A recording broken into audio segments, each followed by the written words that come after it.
Hi, Brendan. Thanks for joining me on Behind the Build. I'm Paul Drake, and this podcast is all about getting real insight from leaders in housing, manufacturing, and construction. Today, around our conversations, I really want to understand your background, trends you're seeing in the industry, whether that's technology, market shifts, operational changes, that sort of thing, and any challenges you might be facing right now, and where you'd like to take your business or organisation over the next sort of 6 to 12 months. We'll wrap up with insights that might be valuable for both of us. That sound okay?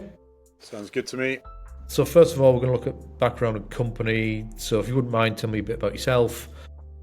What's your role? How did you end up in this position? Over to you. Okay, so I started my life as an interior designer, and after that I went and studied architecture, and I practiced in the sort of design field both here in the UK and abroad for just coming up on 30 odd years now. That's longer than I thought, shall we put it that way? Lifetime. And I have now sort of stepped out of architecture as a practicing architect. I've obviously will never stop being an architect, but I've stopped practicing as an architect because I now am chief executive of the Association for Rental Living. And this organization was set up by my predecessors. I'm the third CEO, to look at the rental sector, which doesn't have a great reputation in the UK. There are some very, very bad stories out there. There are some very good landlords, but there's some very poor ones as well.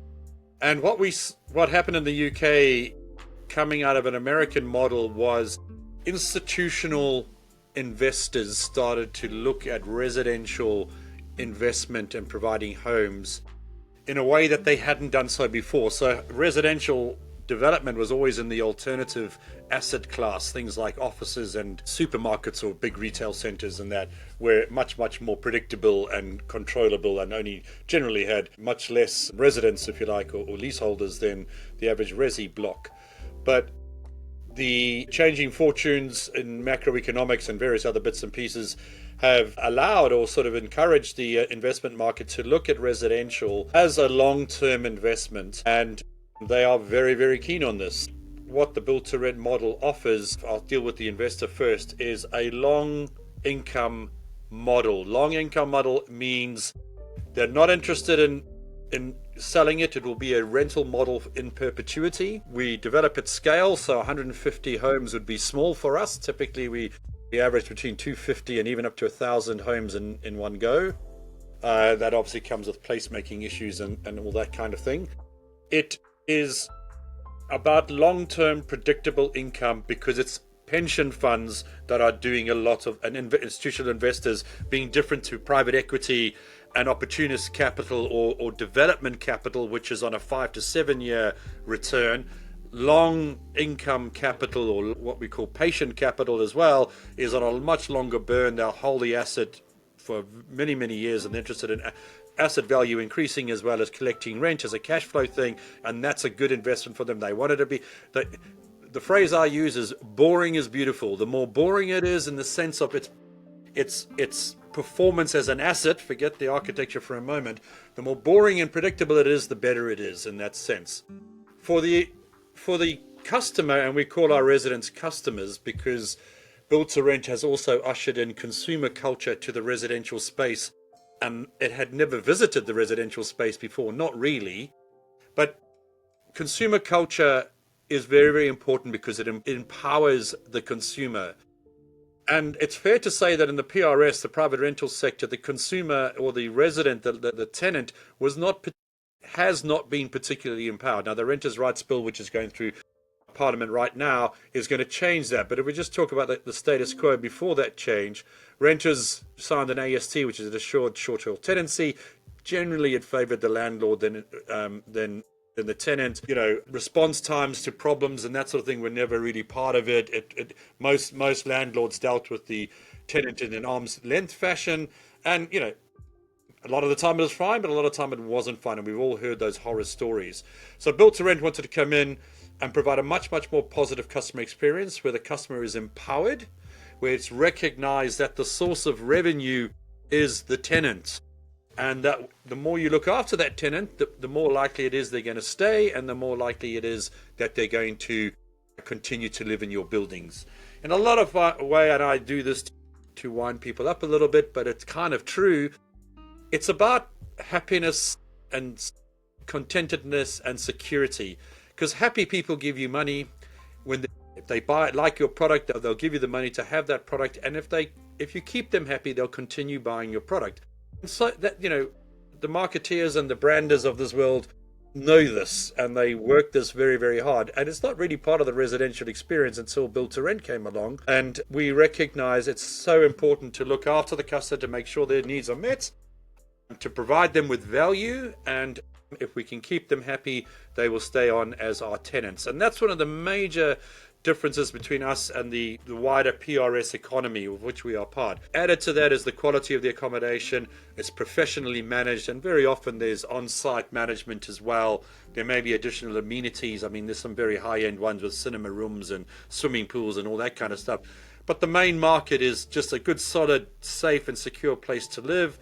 Perhaps one or two flexible communal rooms so you can have a birthday party on a weekend or whatever the case may be, and to provide affordable, not affordable in the social housing sense affordable, but accessible renting. So about 30% of the build to rent population are key workers. That would be a core constituency for us. So yes, there's a high end version, but actually the core market for us is the middle market. We're not a social housing option. We're not a social rent housing option. We will stay away from that. But by providing homes in this middle band, we think we can make a very significant contribution to the UK housing crisis, to the tune of about 2 million homes, and probably in that process attract about £330 billion worth of investment into the UK. So that's what the Association for Rental Living stands for. We set standards in build to rent, we galvanize the industry, and we promote the new forms of rental that are emerging through this. So one of the things that is, a lot of people consider renting to be a second class solution and a second class option. But in fact, renting is the laboratory of housing. If we look at the sales market, they have had a static product range for hundreds of years. They have not really innovated or evolved. They may have got some more fancy materiality into their buildings, but the basic product remains the same. Whereas if you look at the rental product, they are innovating all the time to meet market demand. So we've had the emergence of, we have standard renting, shared rent, and single family renting. That would be a standard house. Single person renting. We have HMOs, houses of multiple occupancy. We have student, which is an emergence of a rental product. We have now co-living, which is a kind of space between the student experience and, say, a standard apartment experience. Later living is moving into the rental space in a very, very big way. And all the time, the rental market looks for market need and market demand and adjusts itself to that. And we've innovated enormously, not that it's particularly recognized. And when we look at the sales market, they just seem to be plowing the same old furrow. But let's leave them alone for a while. That's not what we're here to talk to. But so we're all about rental. We're all about long-term rental. We're all about quality rental. And we're all about a fantastic customer experience where they feel they're really getting value and really being looked after. Yeah, thanks very much for that, Brendan. That was very insightful. So how does your 2 million home target, I guess, fit into the government's desires to build another 1.5 million homes? Does that help you at all, or is it not where you're going to be at? Oh, we're absolutely there. I mean, I think if the government pulled the build to rent lever, we could deliver homes extremely quickly. But the reason this needs to be said, it's very, very important, is that the for sale market, your average house builder or block of flat builder will build at the pace of sales. They've got a stranglehold on the market and they build at the pace of sales. So if they're not selling, they're not building. At the moment, the average house builder is selling one house a month. So they're building one house a month. Build to rent is not interested in that approach.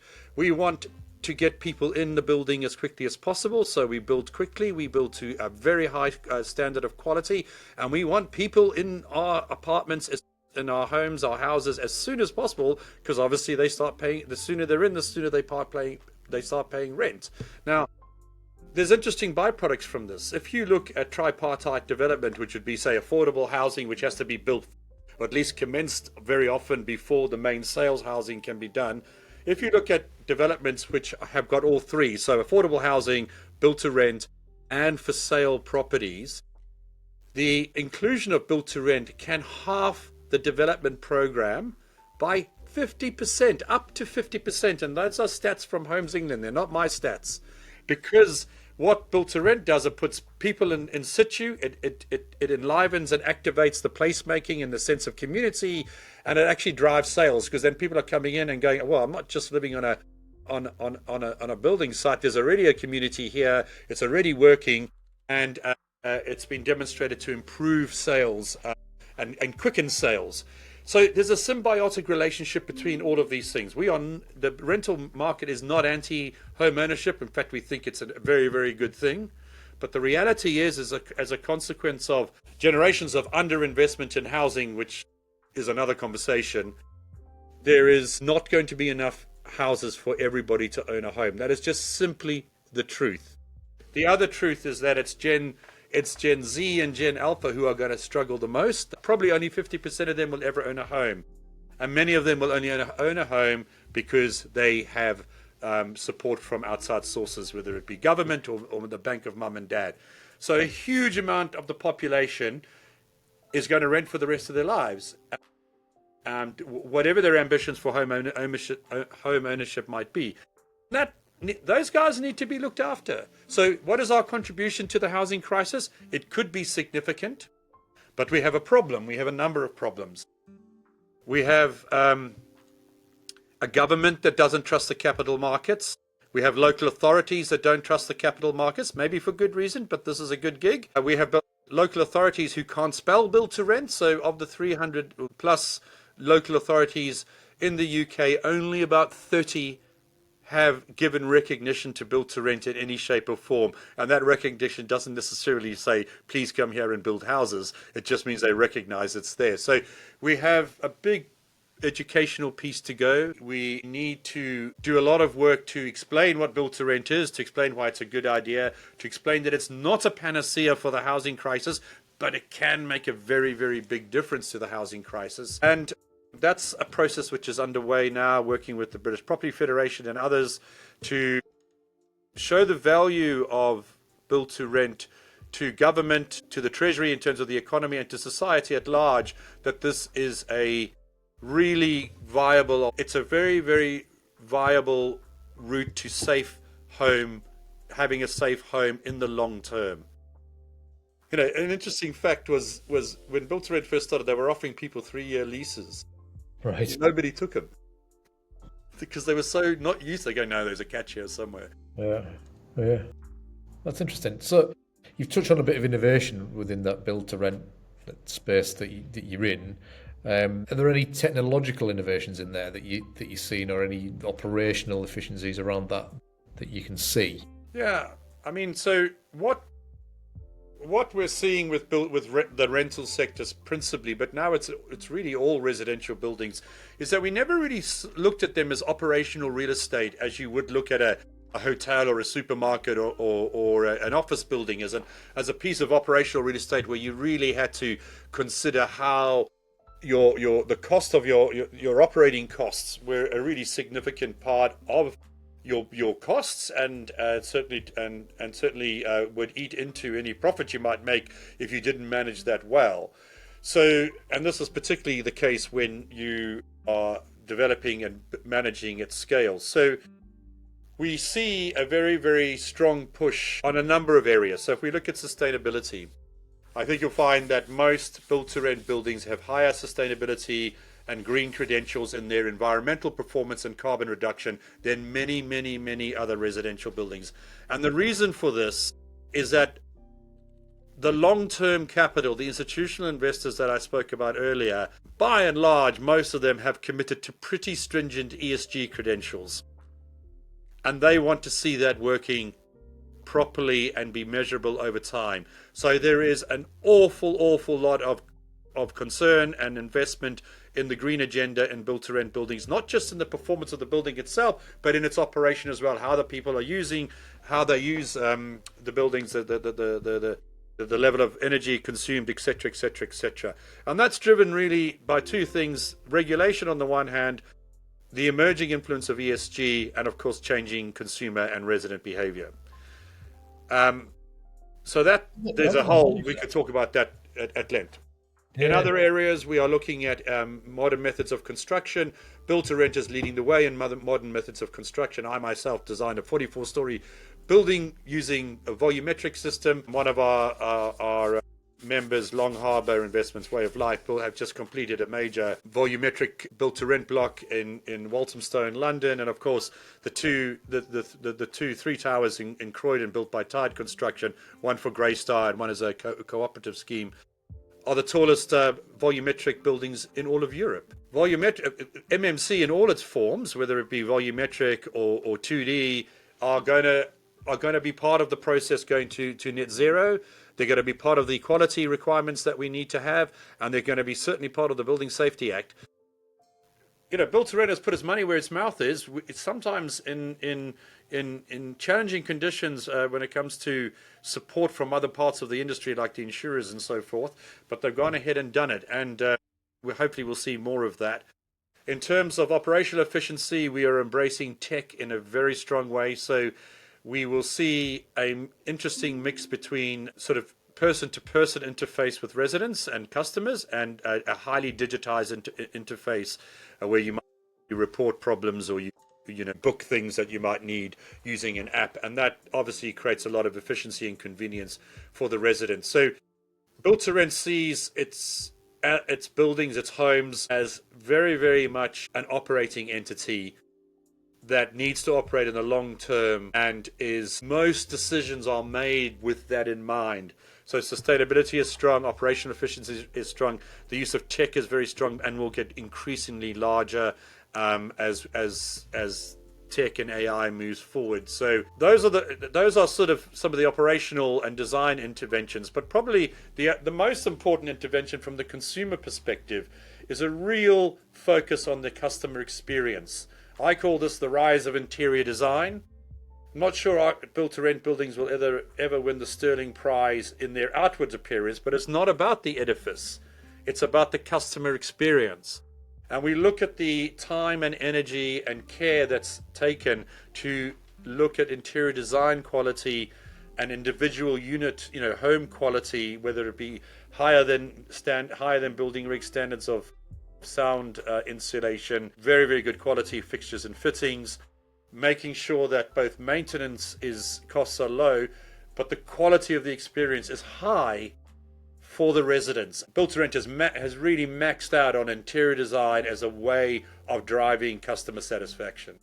Interesting. So I just want to pick up on one point around sustainability and making things greener. How does everyone manage that data and actually make sure that what they're saying they're doing in terms of capturing carbon and reducing that footprint is actually a thing? How do you manage people's emissions from the homes that you're building and all that? Is that even taken care of, or is that something that's yet to come?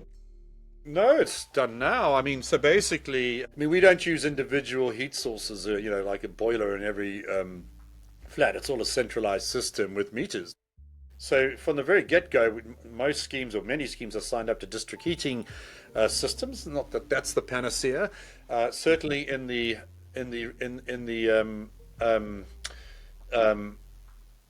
and that measuring is done on two levels. One within the residence, so they'll have smart meters if they wanted, and there'll be a lot of the operators gamify operational use. In other words, the resident with the least carbon consumption this month is somebody, and they get a free hamper or whatever they get. They make it into the culture of the building. But more importantly, the big funders, and I'm talking the really, really big funders, both UK based and international, have to report seriously on ESG matters through recognized regimes. So whether that be LEED in the States or BREEAM here or whatever it may be, that reporting in use is being driven in the really serious areas, it's been driven by the capital markets having to report to their own shareholders. Right. Okay. Thanks for that. Are there any opportunities within the things you've just discussed there that most excite you? Is it tech? Is it efficiency? Is it green? Is it any of those things? The thing that most excites me if I put my architect's hat on, is the fact that there is a real push to design quality homes, homes that people will really, can thrive in, feel secure, can thrive. It's predictable. There's no, it's removing risk. And built to rent, it's just a typical thing. If your washing machine goes pop, in the PRS world, you can phone up your landlord and maybe you get a replacement soon. Maybe it'll come late. I don't know, but whatever it is, it's probably not that predictable. Whereas in built to rent land, if your washing machine goes pop, they've got a spare one on site. They'll change it over probably within a day. They differ from site to site, but it's that responsiveness that we build into the design, that we build into the operational model. So the buildings themselves are very, very, very much designed with customer experience and good livability in mind. The placemaking and the activation externally and connections with local communities is high on everybody's mind. And that's a massive innovation, because that hasn't really that level of quality pursuit has really only existed in the high-end market and residential. With probably Berkeley Homes are the only for sale developer who really, really took that seriously and moved the dial on that. Everybody else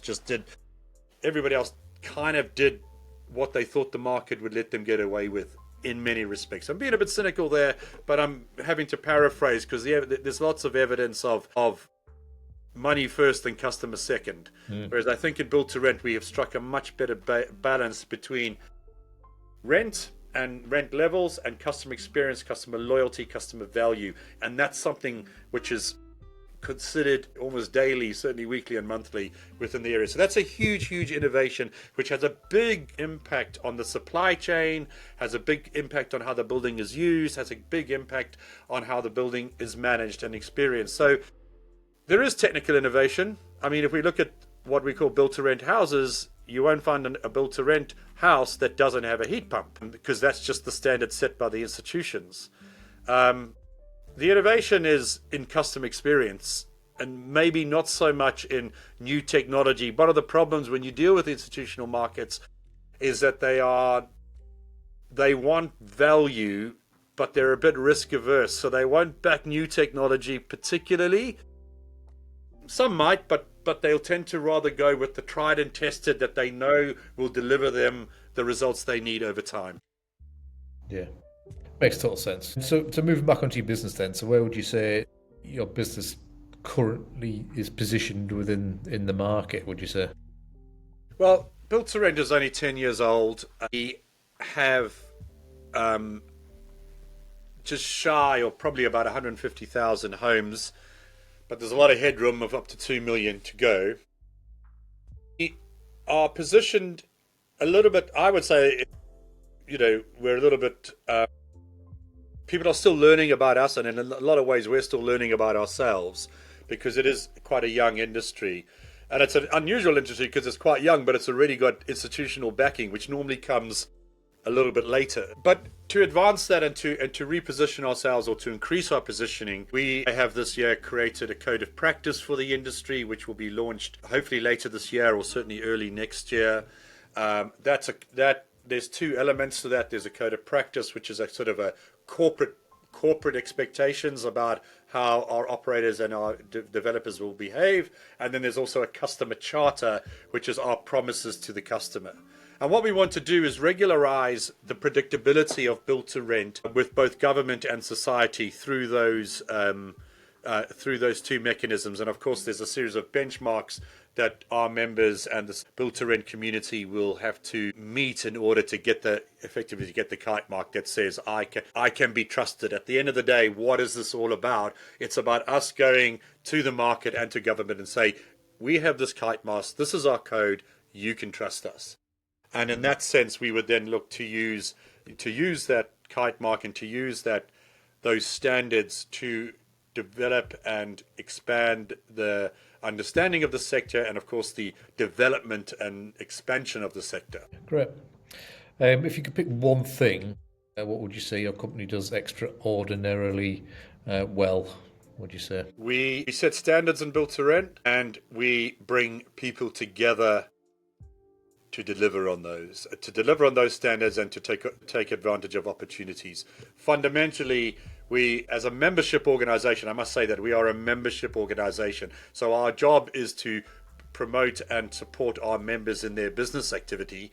And in that way, setting standards allows them a degree of confidence to be able to go out to the market and say, we've met these standards or we're working to these standards.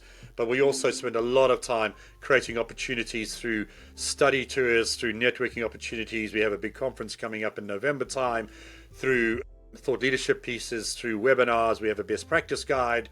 We have round tables. In fact, I'm having a round table with Dame Judith Hackett, who wrote the Building Safety Act, at the end of October time, to look at how the Building Safety Act needs to be understood and applied by the investor market, because its focus principally has been in the construction market. So there's a huge innovation there. It's about understanding, it's about sharing knowledge, but also sharing risk and sharing a little bit of vulnerability that perhaps we didn't know about this, or the unintended consequence of that might have been something else. So we see that's what we do, and we need to continue to facilitate those sort of conversations, but always be alert to the new opportunities and innovations that are happening out there, whether they be design, operational, or technology.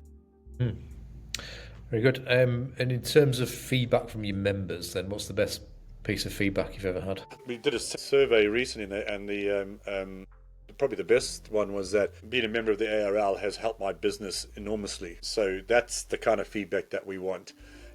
Because we're here to extract a fee from our members, and we want them to feel like they're getting support. Good. Where do you want to take your organisation in the next sort of 6 to 12 months? Where do you see it? Where would you like it to be? Where would you like it to go?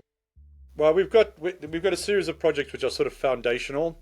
So what this code of practice piece is a foundational element which will be very, very important going forward. We also have an operational benchmarking initiative. So essentially what that is looking at what it costs to run a big building. So if you look at a build to rent building, whatever your rent roll might be, it generally costs sort of 25 to 30% of whatever revenue you generate to run that building. And that's because there's voids, and of course there's maintenance, and there's staff, and there's a whole host of things.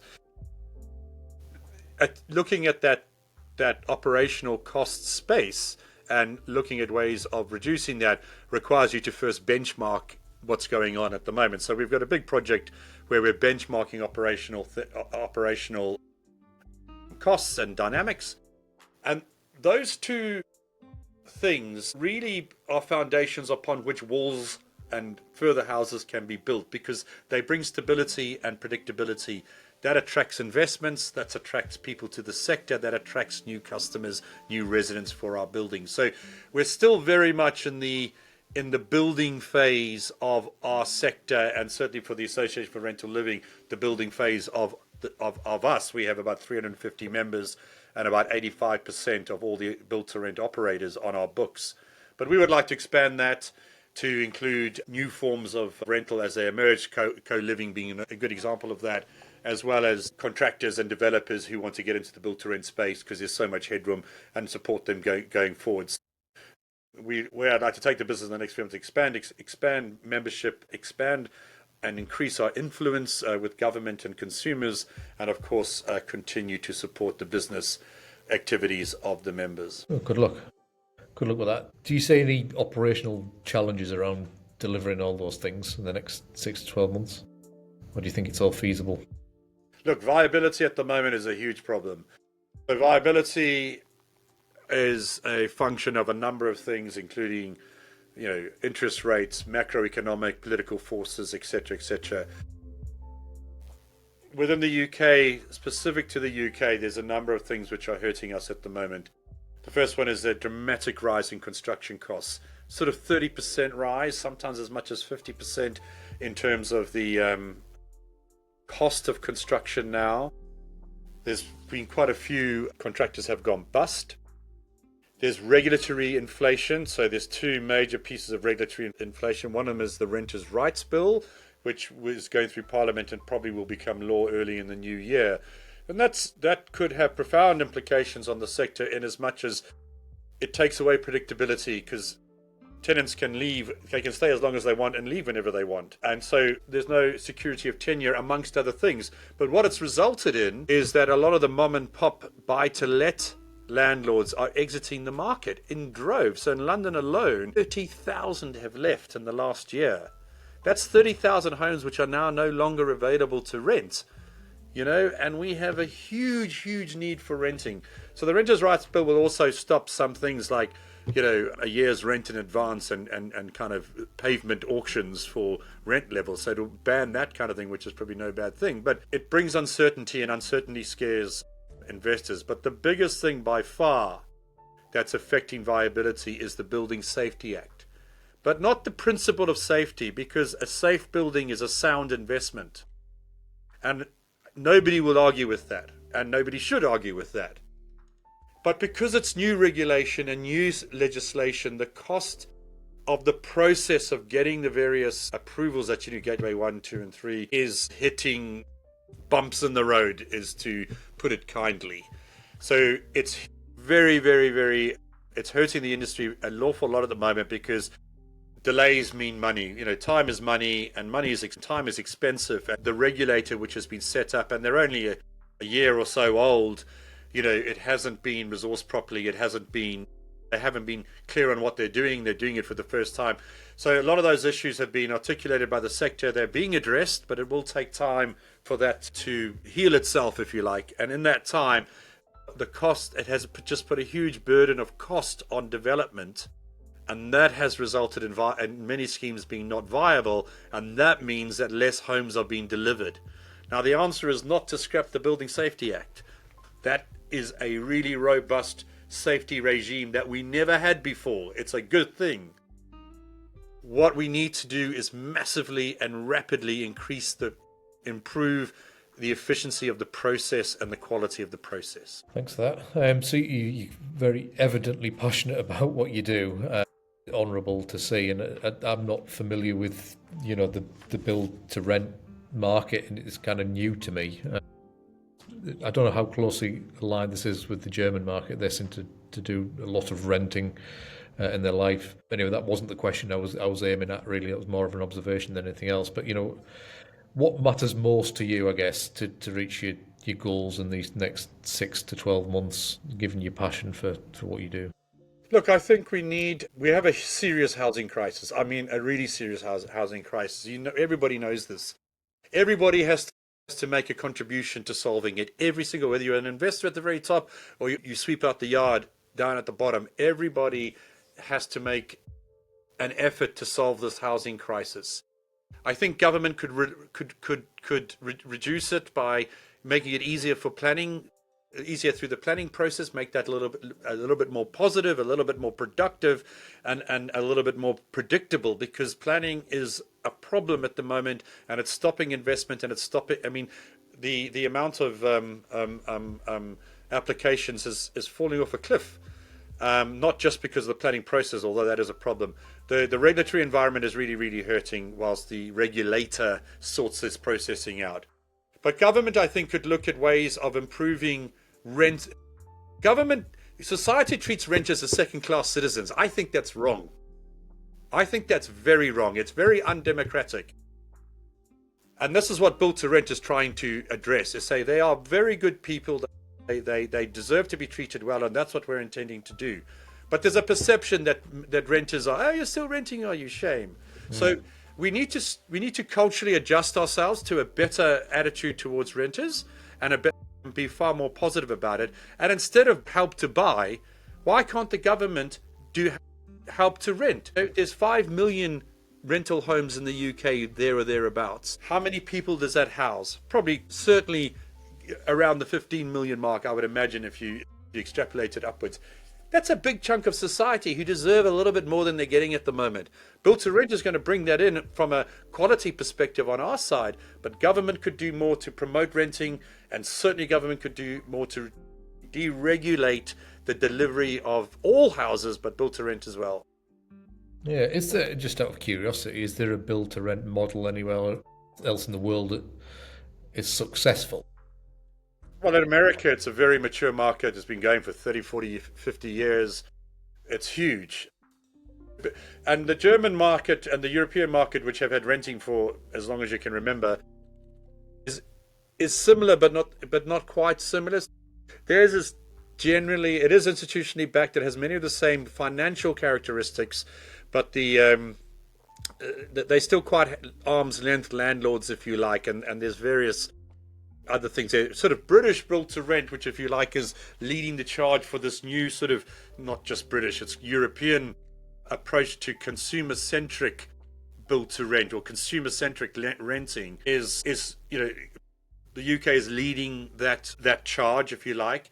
It's predicated fundamentally on community. So, community and feeling like you belong and feeling happy that you belong where you belong is key to the success of built to rent. I mean, the buildings are important. Don't get me wrong.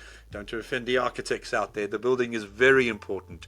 But the community actually is much more important. And fostering that community creates thriving communities and ecosystems within that building. And built to rent is very clear on its intention to do that in a way that the for sales market don't.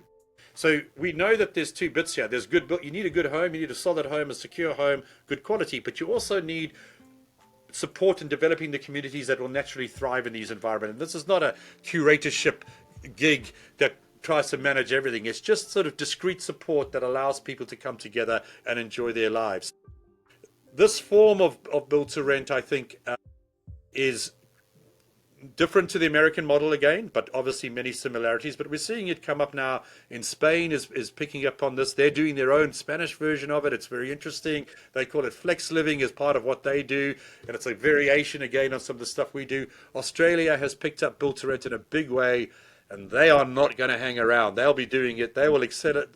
I predict they will move faster than we will in terms of getting the regulatory landscape to be more supportive and benign towards build-to-rent development, and it's really going great guns down there. So it is an exportable product or exportable model. It's also a nationwide model, so there are all corners of the UK, even Northern Ireland, have either build-to-rent schemes built, as far down as Exeter in the southwest, as far up as Scotland and in Wales and Northern Ireland now. It's a national solution, and I think the more that it's understood, the more it will be embraced.